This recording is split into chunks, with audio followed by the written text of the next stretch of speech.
నిర్మాతలు ఆగిపోవడం కానీ ఆ తర్వాతన ఇబ్బంది పడినటువంటి సందర్భాలు ఉన్నాయి. ఎట్టకేలకు మళ్ళీ తను నిలదొక్కున్నాడు ఈ రాజకీయాలు వద్దనుకున్నాక, తను చెప్పేశాక నాకు రాజకీయాలు వద్దు అన్న తర్వాత.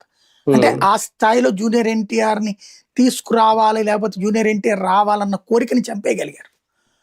కాబట్టి ఇక ఇప్పుడు అలా నిదానంగా సహనంగా జాగ్రత్తగా తీసుకుని రాగలిగారు. ఇప్పుడు కొత్త తరం అనేటటువంటిది లోకేష్ తరం. నారా వారి తెలుగుదేశం ఇది, అది నందమూరి వారి తెలుగుదేశం, ఇది నారా వారి తెలుగుదేశం, అది లెక్క.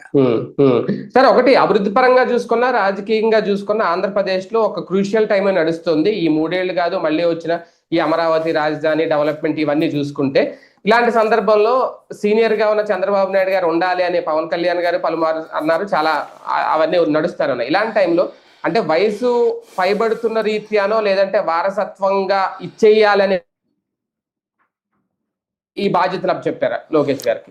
అదేం లేదు, నేను అనుకోవడం అధికారం మొన్నటిదాకా లేదనుకున్నాను, కానీ పదే పదే చంద్రబాబు గారు లోకేష్ గూగుల్ వాళ్ళతో మాట్లాడొచ్చాడు, లోకేష్ ఆ ఇండస్ట్రీతో మాట్లాడొచ్చాడు, లోకేష్ ఈ ఇండస్ట్రీతో మాట్లాడొచ్చాడు, క్యాబినెట్ మీటింగ్ దగ్గర నుంచి బహిరంగ సభల దాకా పదే పదే మాట్లాడుతున్నారు. అంటే ఇంజెక్ట్ చేస్తున్నారు.